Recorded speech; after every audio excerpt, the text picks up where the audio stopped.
Esta historia está envuelta en mito y leyenda. Cómo una tribu de nómadas fraguó el imperio más grande de América en solo 200 años.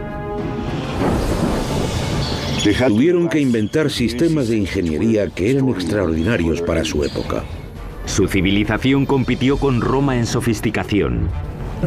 Los aztecas tenían la mejor tecnología que se podía conseguir, dadas las condiciones en las que vivían. Acueductos, palacios, pirámides y templos se alzaron como tributo a sus dioses y como testimonio de poder para la humanidad.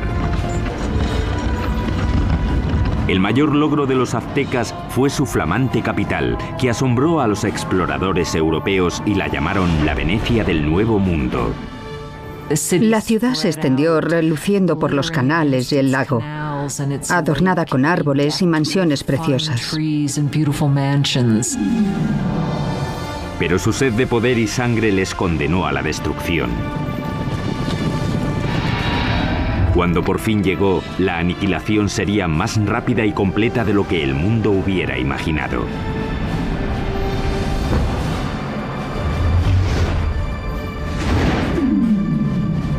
La construcción de un imperio, los aztecas.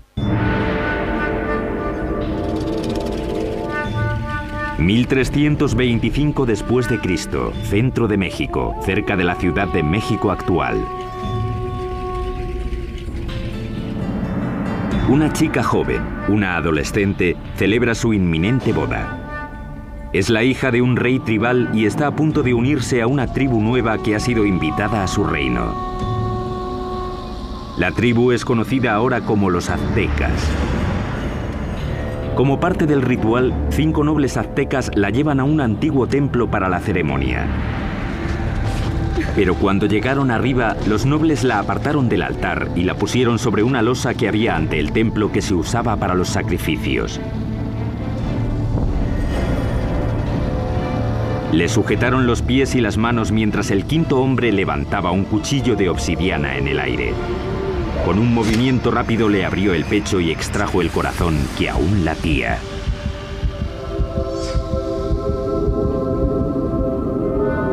Esa tarde invitaron al rey a una ceremonia para celebrar el matrimonio.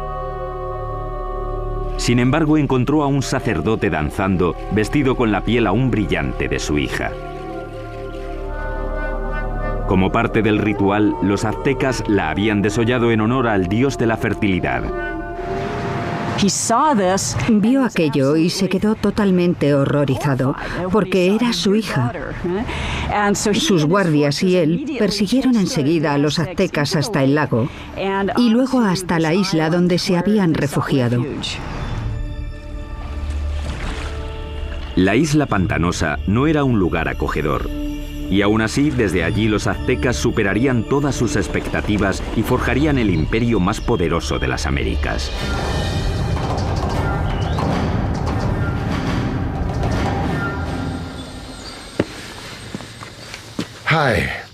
Hola, soy Peter Weller.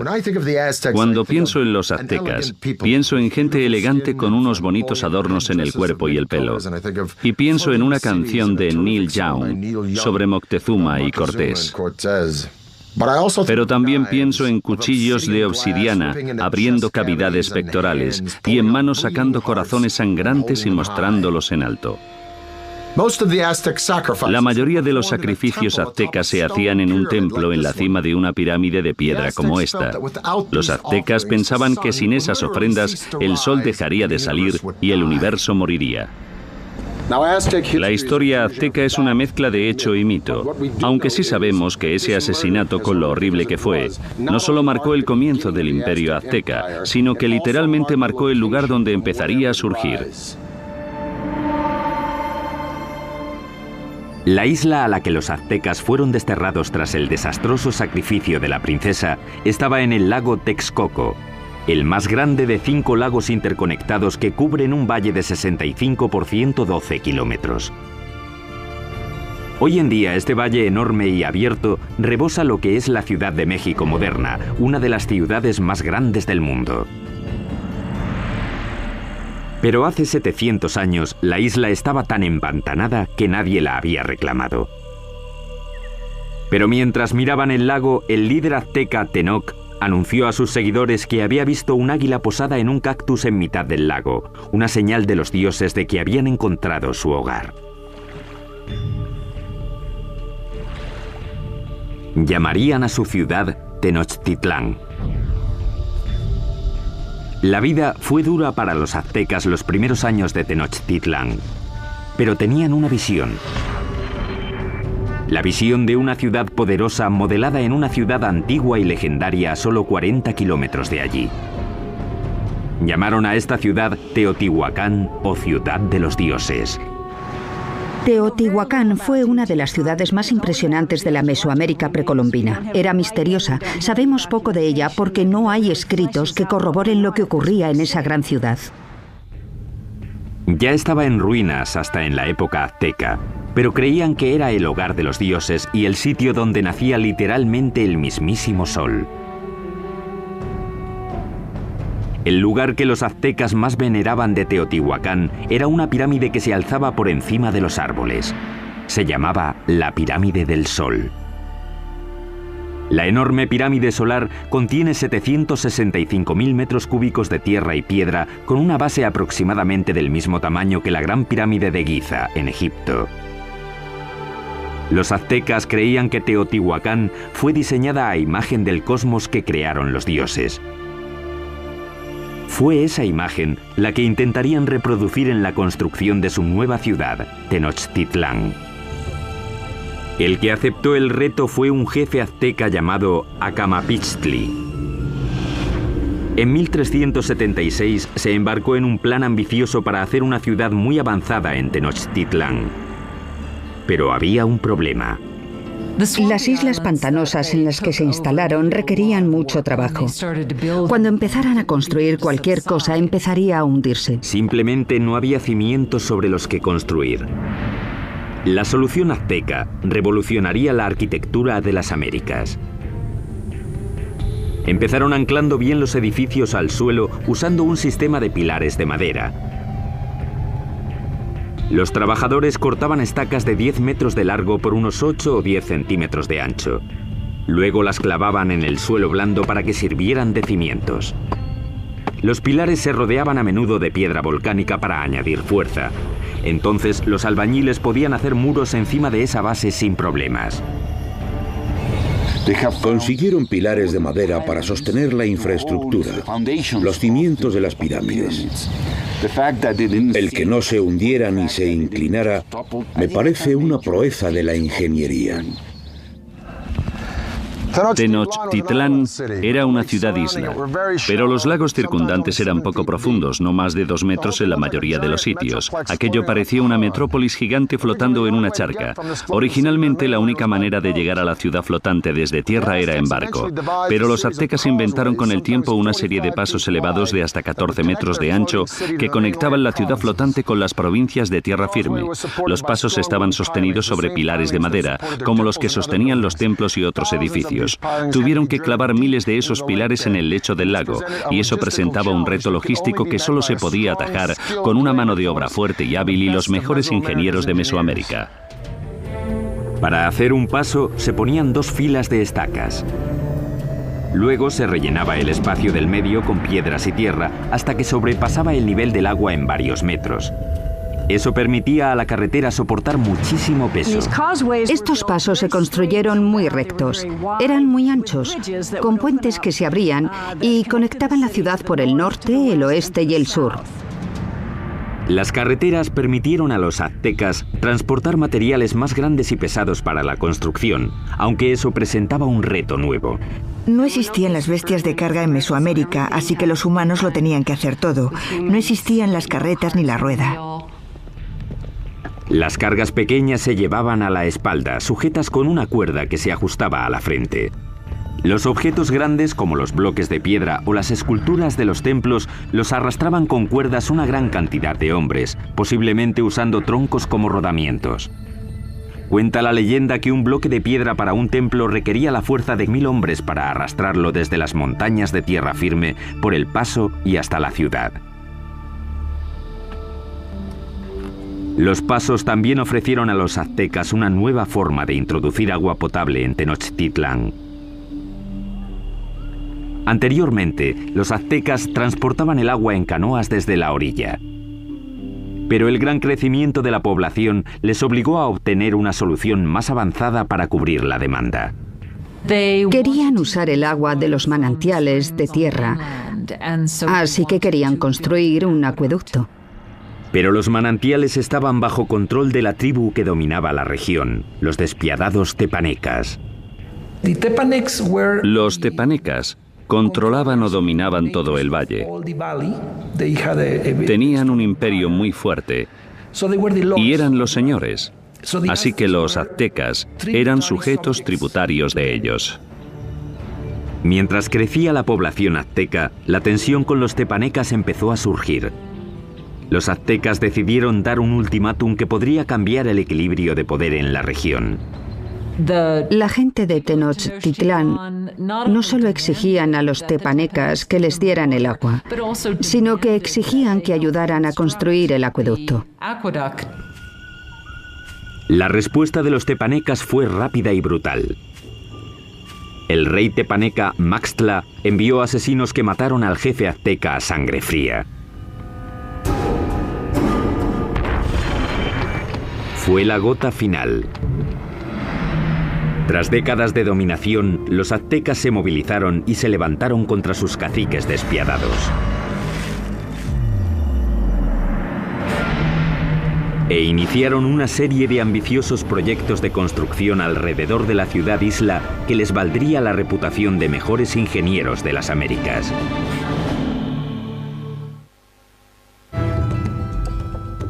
Corría el 1428 y los aztecas habían declarado la guerra a sus caciques, una tribu llamada tepanecas. Pero para ganar a los tepanecas necesitarían una ayudita de sus vecinos. Los aztecas acudieron a la cercana ciudad-estado de Texcoco. Allí un jefe decisivo estaba ascendiendo. Se llamaba Nezahualcóyotl, y su liderazgo dominante sería crucial en la creación del imperio azteca. Con Nezahualcóyotl de su parte, los dominados aztecas se lanzaron a la yugular. Lanzaron un ataque total contra la capital tepaneca. Tras un sitio de más de 100 días, rompieron las defensas tepanecas y masacraron a sus opresores. Después de capturar al rey tepaneca Maxtla, el propio rey Nezahualcóyotl le arrancó el corazón y echó su sangre a las aguas del lago Texcoco. De repente las tornas habían cambiado. Ese es el preciso momento del comienzo del imperio y los aztecas se convirtieron en líderes del Valle de México. Tras conquistar el Valle de México, los aztecas pudieron centrar su atención en llevar agua potable a su ciudad creciente. Notablemente, los aztecas diseñaron y construyeron por su parte algo que solo unos pocos imperios dominarían: el acueducto. El acueducto tenía 2 canales, cada uno de 1,20 m de alto por 1 de ancho. Uno se mantenía limpio mientras el otro servía para que no se interrumpiera nunca el flujo de agua. El acueducto de 2 tubos recorría 5 kilómetros desde tierra firme hasta el centro de la ciudad-isla.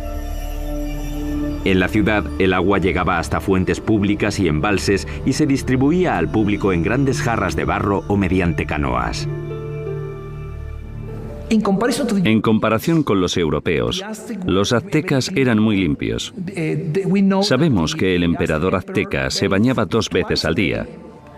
Así que en términos de higiene los aztecas estaban mucho más avanzados que los europeos. Mientras los nobles aztecas se bañaban en lujo, en esa época en Europa la peste provocada por las condiciones insalubres mataba a millones. El baño del rey Nezahualcóyotl era uno de los más especiales de las Américas. Lo alimentaba un sofisticado acueducto que también llevaba agua corriente a los terrenos de su palacio. Detrás de mí está la colina de Tezcocinco, y en ella, Nezahualcóyotl construyó un fantástico palacio de recreo. Alrededor del palacio había un jardín botánico con todas las flores exóticas de Mesoamérica. Nezahualcóyotl trajo el agua desde las montañas de Sierra Nevada hasta aquí, pasando por las colinas y su palacio, solo para regar las plantas. Para instalar aquí un acueducto, Nezahualcóyotl tuvo que llenar un enorme barranco que había entre Tezcocinco y la siguiente colina. Cuando el agua llegaba a la primera colina, se almacenaba en pequeños remansos construidos para controlar la velocidad del flujo antes de que llegara al acueducto. Tras cruzar el acueducto, el agua corría por un circuito alrededor de la colina de Tezcocinco, desbordándose por los laterales en cascadas para regar los jardines. Acababa en una piscina de roca tallada perfectamente redonda llamada la Bañera del Rey. Desde aquí podía observar sus dominios en Texcoco y su jardín botánico que regaba con su acueducto. Ciertamente es una bañera para un rey. A mediados del siglo XV, mientras el imperio prosperaba, los aztecas decidieron que era hora de elegir un soberano. Se llamaba Moctezuma y sería el primero de los dos emperadores cuyo nombre se conocería hasta ahora. La primera orden del día de Moctezuma fue expandir las fronteras del imperio.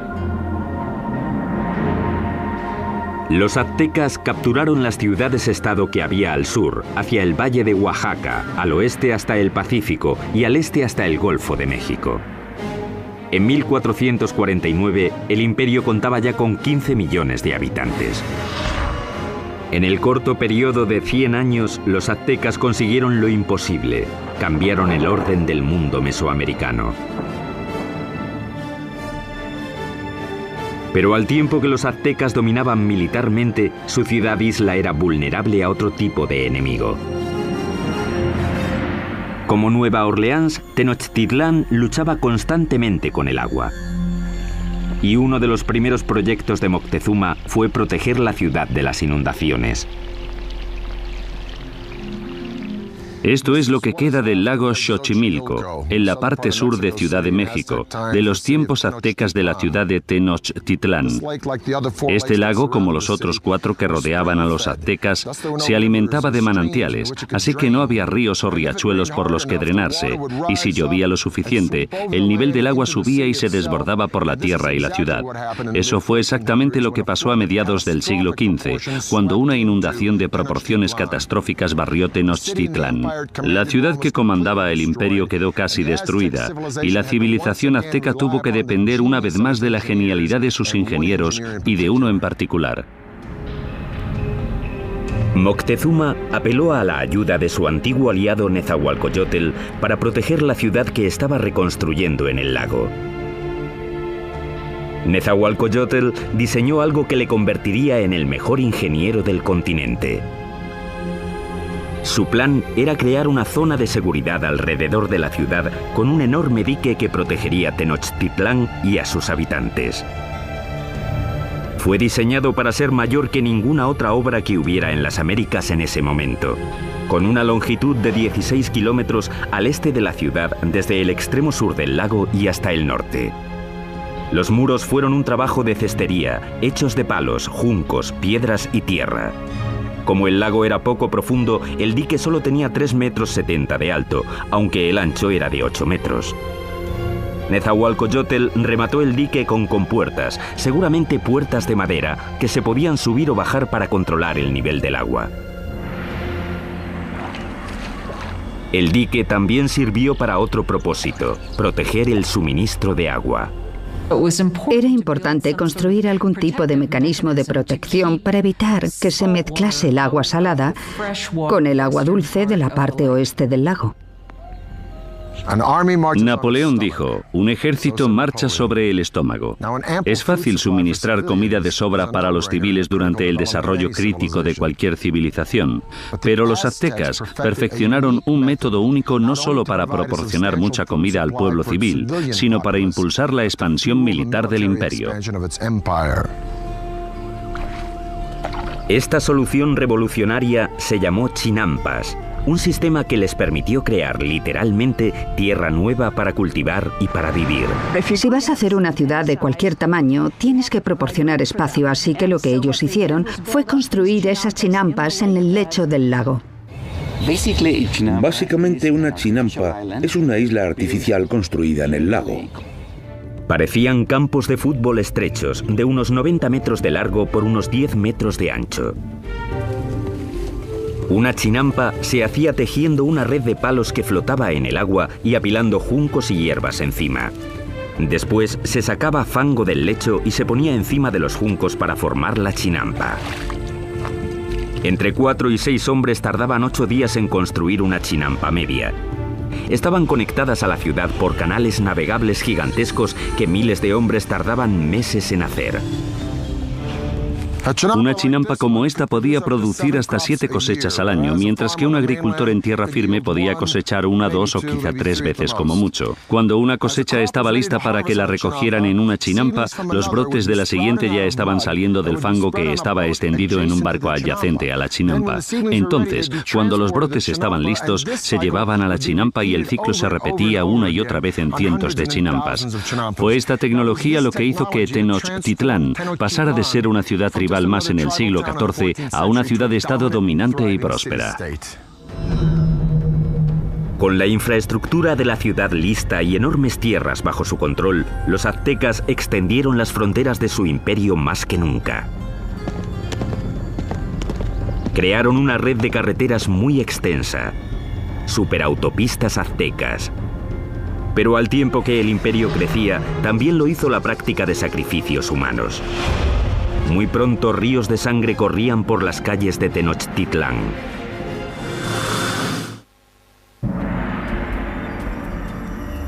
Hoy, Tenochtitlán, la capital del imperio azteca, ha desaparecido, enterrada bajo la actual Ciudad de México. Pero hace 700 años era una capital brillante en ascenso, construida por ingenieros avanzados y liderada por emperadores exuberantes. A finales del siglo XV, la demografía azteca había explotado. Su siguiente gran emperador lanzaría una serie de conquistas que competirían con cualquiera de la historia. Se llamaba Ahuizotl y demostraría que era incluso mejor guerrero que su abuelo, Moctezuma. Para el año 1502, Ahuizotl había conquistado territorios desde la costa pacífica de México y había conseguido que el imperio llegara muy al sur, a Guatemala. Su reinado fue como una edad de oro. Él fue el rey que abrió las rutas de transporte a las zonas costeras y las tierras bajas donde los aztecas tenían sus mayores lujos. Todas las plumas brillantes, el oro, las piedras preciosas que los nobles y soberanos lucían como parte de su estatus, venían de allí. Para transportar riquezas al corazón del imperio, los aztecas construyeron una red de superautopistas que cruzaban México central. Corredores de relevo se apostaban cada 8 kilómetros para crear una especie de UPS antigua. Se podían enviar mensajes o bienes desde la costa del Golfo hasta Tenochtitlán, a 320 kilómetros en solo 24 horas, más rápido que el servicio postal actual. Con el imperio en su esplendor, los aztecas de Ahuizotl se embarcaron en el mayor proyecto de construcción, una enorme pirámide en el mismo centro de Tenochtitlán, el símbolo del poder absoluto. Se la llamó Templo Mayor. La base de la pirámide tenía 75 metros de fondo por 100 metros de ancho y se elevaba a una altura de 15 pisos. Había al menos 117 escalones en 2 escaleras que subían 60 metros y que llevaban a 2 templos en honor a los dioses de la lluvia y de la guerra. El templo se reconstruyó en el mismo lugar 7 veces, comenzando en 1325 con la fundación de la ciudad. La pirámide crecía al tiempo que lo hacía el imperio. Cada piso simplemente se añadía encima del piso anterior. El templo mayor se construyó principalmente con una piedra llamada tezontle, que es volcánica y pesa muy poco.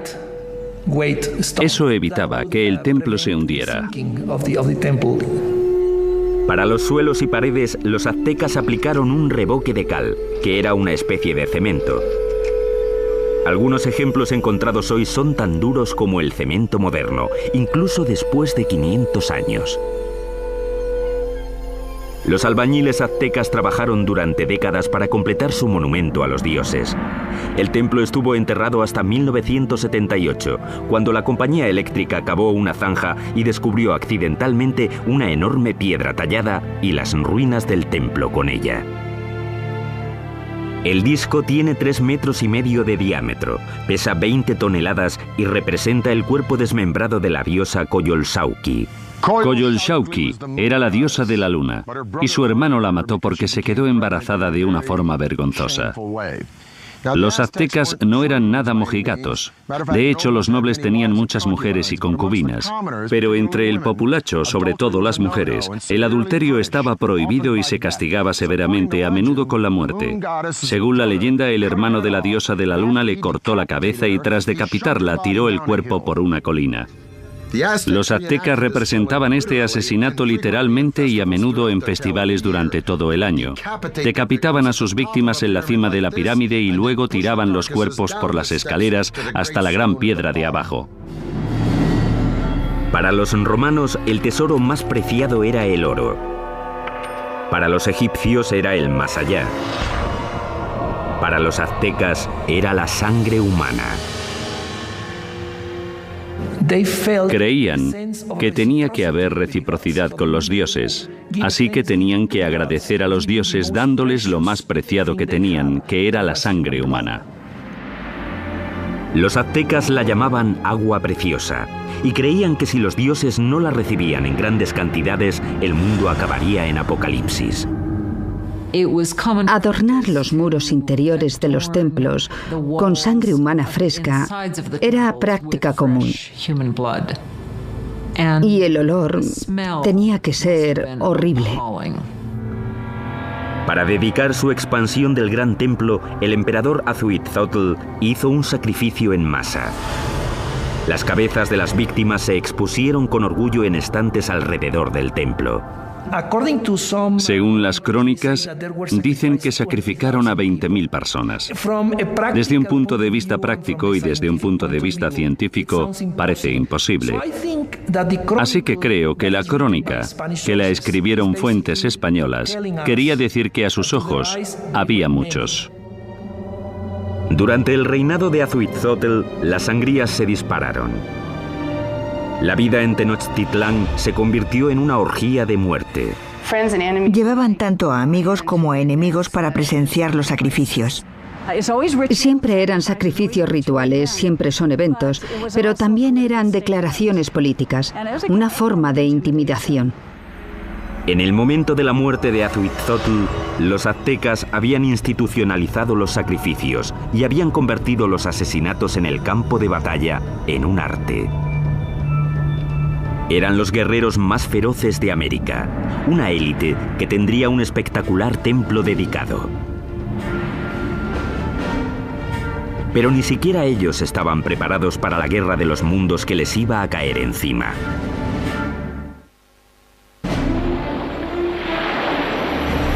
Corría el año 1502. Azhuitzotl, emperador de los aztecas, muere. Moctezuma II, un ex sacerdote de 34 años, sube al poder. A un mundo de distancia, en España, un notario de 18 años llamado Hernán Cortés se prepara para cruzar el Atlántico para unirse a la conquista que su país está haciendo del Nuevo Mundo. El imperio azteca está en su cenit. Ahora se extiende por al menos 210.000 kilómetros cuadrados, desde Tenochtitlán hasta las dos costas y muy al sur hasta Guatemala. Unos 25 millones de personas formaban la ley azteca. Había 38 provincias cuyos habitantes pagaban importantes impuestos, enriqueciendo así a los nobles. La ciudad se extendió, reluciendo por los canales y el lago, adornada con árboles y mansiones preciosas. Y Moctezuma II lo presidía todo. Era conocido por sus habilidades políticas y militares. Un líder duro. Mató a la población de las ciudades que no se doblegaban a su mandato. Pero en privado estaba inquieto. Parece ser que Moctezuma era un individuo pasivo, incluso hasta depresivo. Cuenta la leyenda que después de ver un cometa pasando por el cielo de Tenochtitlán, pasó el resto de la noche llorando. Según pasaban las semanas, se volvió cada vez más paranoico. Pero en el culmen de su obsesión por lo sobrenatural, una amenaza muy real se aproximaba por mar. Los espías colocados a lo largo de la costa del Golfo informaron sobre algo muy extraño que no conseguían describir. No habían visto un barco en su vida, así que no tenían una palabra para describirlo. Por eso los indios se refirieron a los barcos como montañas que se mueven por el agua. En 1519, tras navegar desde Cuba, Cortés llegó con 11 de aquellas montañas flotantes y 500 hombres al Golfo de México, 320 kilómetros al sureste de Tenochtitlán. Las tribus quedaron atónitas ante aquellos hombres con armaduras de metal y animales que no conocían. Según avanzaron tierra adentro, masacraron brutalmente a las tribus que se resistieron, pero muchas otras se alegraron de poder proporcionarles comida y hombres. Una de las formas que uno de los jefes locales de la costa del Golfo utilizó para agradar a Cortés y su compañía fue con un grupo de mujeres que no solo estaban allí para las labores caseras, sino también, claramente, para hacer de cortesanas, para proporcionarles servicios sexuales. Pero entre las concubinas, una en particular llamó la atención de Cortés. Era la hija de un jefe que había sido vendida como esclava y se llamaba la Malinche. Desarrollaron una relación íntima y con el tiempo ella le dio un hijo.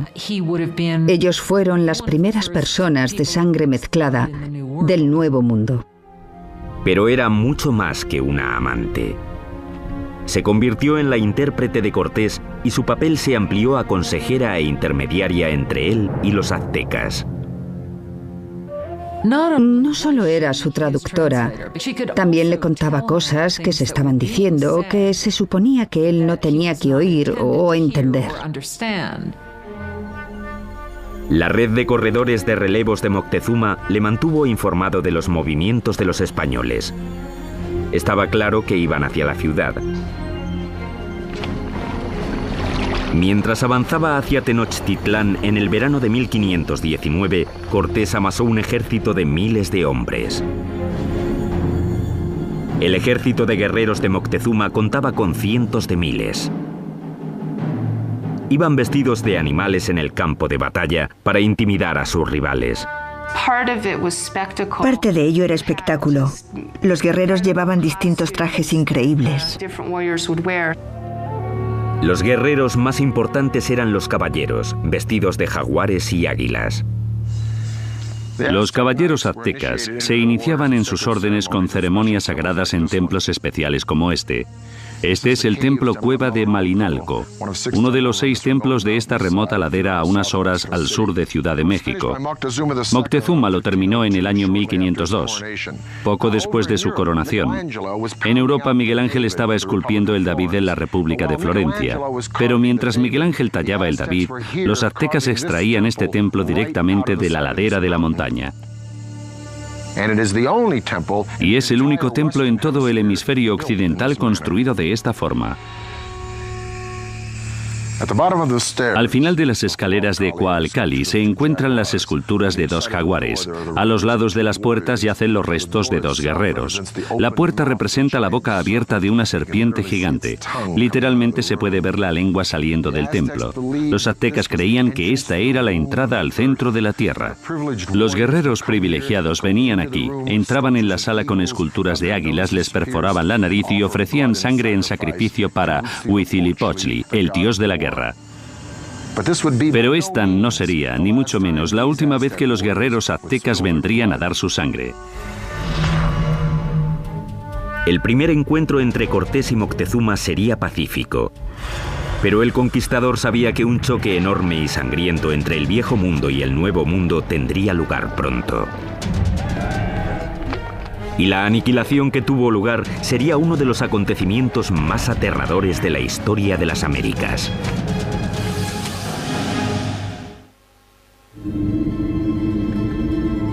Otoño de 1519. El conquistador español Hernán Cortés ha llegado por fin a la brillante capital azteca de la que tanto ha oído hablar, Tenochtitlán. Cuando los españoles vieron por primera vez Tenochtitlán, debieron pensar que era una visión, que estaban entrando en alguna especie de sueño. Una enorme fuerza de guerreros nativos aliados contra los aztecas le acompaña mientras avanza por el paso principal hacia la ciudad. El encuentro entre Cortés y Moctezuma en el paso hacia Tenochtitlán tuvo que ser uno de los acontecimientos más impresionantes de la historia del mundo. Fue un encuentro entre dos mundos distintos. Cortés le ofreció la mano, pero en cuanto lo hizo, los nobles que atendían a Moctezuma le empujaron diciendo: no, no, no, es una indignidad total. Nadie toca a Moctezuma, el gran señor de la tierra. El encuentro de los dos mundos fue pacífico, pero lleno de tensión. Moctezuma en ese momento ya se había vuelto impulsivo y propenso a las crisis de histeria. Así que el encuentro fue para calcular las fuerzas. Aunque los aztecas tenían un sistema diplomático y guerrero mucho más inocente comparado con el sistema tan taimado y ladino de los europeos. Moctezuma invitó a los españoles a quedarse en uno de sus palacios. Resultó ser un error catastrófico. Cuando los españoles entraron en la ciudad, quedaron tan impresionados que les pareció un sueño. En el centro de la ciudad se alzaba el colosal palacio del emperador. El palacio de Moctezuma II era un gigantesco complejo que se extendía por las 3 hectáreas contiguas al gran templo. Uno de los españoles se dio cuenta de que todos los días se reunían 600 nobles en el palacio de Moctezuma para oír las palabras del emperador. Moctezuma recibió a los españoles en una gran cámara de recepciones que había en la entrada, diseñada para que el emperador pareciera omnipotente. Pero el palacio de Moctezuma sería el último que construirían los aztecas. Cuando no llevaban ni una semana de visita, los españoles fueron a la yugular y secuestraron a Moctezuma. Fue un movimiento atrevido, pero compensó. El imperio parecía suyo. Aunque Moctezuma seguía siendo el líder oficial de la ciudad, durante un tiempo no fue más que el portavoz de Cortés. Durante 6 meses, la tensión dentro de los muros de Tenochtitlán se calmó. Entonces, en la primavera de 1520, todo cambió. Una mañana, unos soldados españoles interrumpieron un sacrificio sagrado y mataron a los participantes.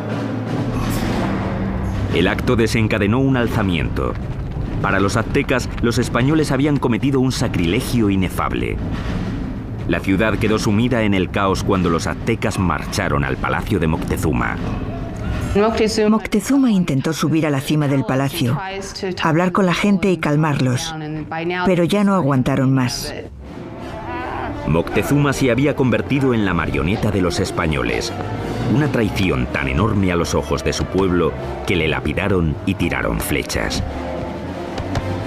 Poco después tiraron el cuerpo sin vida de Moctezuma por las escaleras del palacio. Nunca sabremos si murió a manos de los españoles o por las heridas que le infligió su propio pueblo. Y los españoles decidieron que sería un buen momento para irse de la ciudad. La noche del 30 de junio de 1520, los españoles intentaron escapar aprovechando la oscuridad. Pero no quieren deshacerse de las cosas que han cogido y arrastran el peso de todo lo que quieren llevarse. Fueron presas fáciles para los guerreros aztecas que les atraparon en el paso.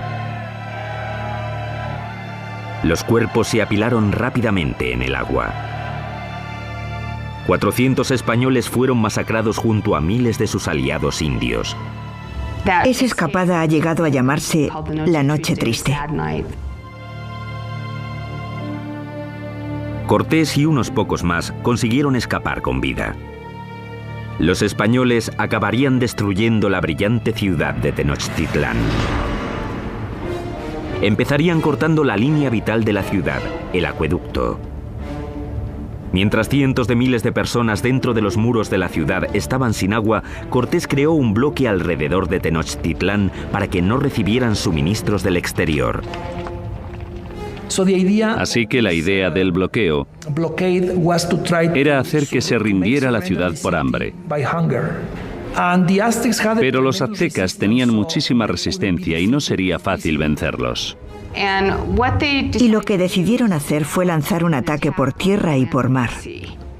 Durante siglos, el lago que rodeaba Tenochtitlán había constituido una barrera contra los invasores, pero Cortés encontraría una forma de evitarla. Hizo que miles de sus aliados indios transportaran los barcos en piezas atravesando las montañas para montarlas y lanzarlas al lago. Mayo de 1521. Cortés lanza su gigantesco ejército en un ataque final y decisivo contra Tenochtitlán.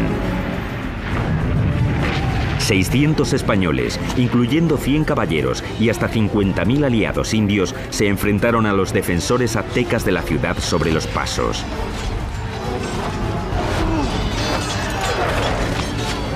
La lucha brutal siguió durante meses. Día a día, Cortés arrasó la ciudad piedra por piedra. Él y sus aliados indios fueron despiadados en el asesinato sistemático de la población. Fue una batalla muy dura, sobre todo en la ciudad. La última batalla de los aztecas fue en el gran templo de Tlatelolco. Los guerreros se alinearon en las empinadas escaleras y plataformas para tirar flechas y piedras a sus enemigos. Pero fue inútil. El 13 de agosto, el último líder azteca, Cuauhtémoc, fue capturado y se rindió ante Cortés. Y eso solo fue el principio. 20 millones morirían de las enfermedades traídas por los españoles. A finales del siglo XVI se calcula que se había reducido la población nativa en cerca de un 90%. La Ciudad de México moderna se ha construido sobre las ruinas de la una vez majestuosa ciudad de Tenochtitlán. Los españoles la arrasaron durante la construcción de su propia ciudad colonial y hasta usaron piedras del Gran Templo para hacer la catedral que aún se alza al lado de las ruinas del templo. El imperio azteca se esfumó y con él un legado de increíbles logros de la ingeniería. Ha quedado claro, por sus sofisticados sistemas de urbanismo, agricultura y suministro de agua, que los aztecas se alzaron entre los grandes imperios más avanzados del mundo. El templo excavado de Malinalco es uno de los logros aztecas más impresionantes que los españoles no destruyeron. Sitios impresionantes como este obligan a hacer la pregunta: ¿cómo sería México hoy si los españoles no hubieran venido? Soy Peter Weller para el canal Historia.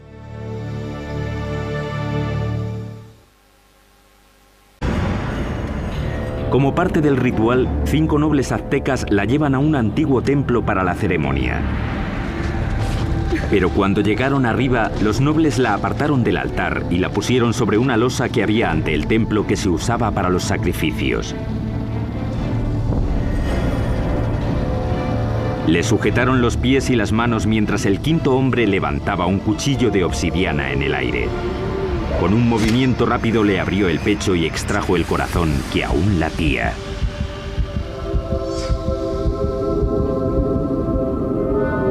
Esa tarde invitaron al rey a una ceremonia para celebrar el matrimonio. Sin embargo, encontró a un sacerdote danzando, vestido con la piel aún brillante de su hija. Como parte del ritual, los aztecas la habían desollado en honor al dios de la fertilidad. Vio aquello y se quedó totalmente horrorizado, porque era en la cima de una pirámide de piedra como esta. Los aztecas pensaban que sin esas ofrendas el sol dejaría de salir y el universo moriría. La historia azteca es una mezcla de hecho y mito, aunque sí sabemos que ese asesinato, con lo horrible que fue, no solo marcó el comienzo del imperio azteca, sino que literalmente marcó el lugar donde empezaría a surgir. La isla a la que los aztecas fueron desterrados tras el desastroso sacrificio de la princesa estaba en el lago Texcoco, el más grande de 5 lagos interconectados que cubren un valle de 65 por 112 kilómetros. Hoy en día este valle enorme y abierto rebosa lo que es la Ciudad de México moderna, una de las ciudades más grandes del mundo. Pero hace 700 años la isla estaba tan empantanada que nadie la había reclamado. Pero mientras miraban el lago, el líder azteca Tenoch anunció a su hija. Sus guardias y él persiguieron enseguida a los aztecas hasta el lago y luego hasta la isla donde se habían refugiado. La isla pantanosa no era un lugar acogedor. Y aún así, desde allí los aztecas superarían todas sus expectativas y forjarían el imperio más poderoso de las Américas.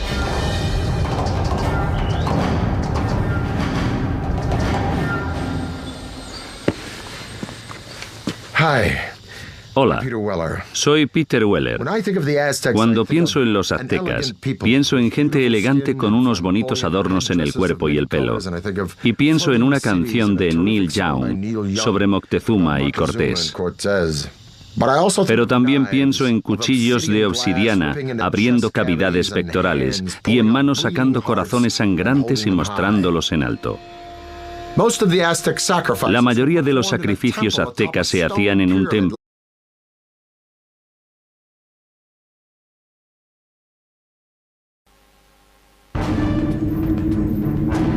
Esta historia está envuelta en mito y leyenda. Cómo una tribu de nómadas fraguó el imperio más grande de América en solo 200 años. Tuvieron que inventar sistemas de ingeniería que eran extraordinarios para su época. Su civilización compitió con Roma en sofisticación. Los aztecas tenían la mejor tecnología que se podía conseguir, dadas las condiciones en las que vivían. Acueductos, palacios, pirámides y templos se alzaron como tributo a sus dioses y como testimonio de poder para la humanidad. El mayor logro de los aztecas fue su flamante capital, que asombró a los exploradores europeos y la llamaron la Venecia del Nuevo Mundo. La ciudad se extendió reluciendo por los canales y el lago, adornada con árboles y mansiones preciosas. Pero su sed de poder y sangre les condenó a la destrucción. Cuando por fin llegó, la aniquilación sería más rápida y completa de lo que el mundo hubiera imaginado.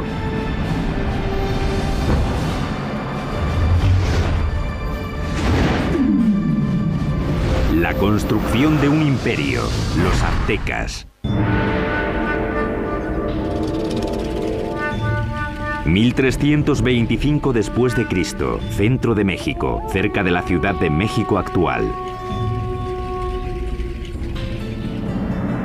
Una chica joven, una adolescente, celebra su inminente boda. Es la hija de un rey tribal y está a punto de unirse a una tribu nueva que ha sido invitada a su reino. La tribu es conocida ahora como los aztecas.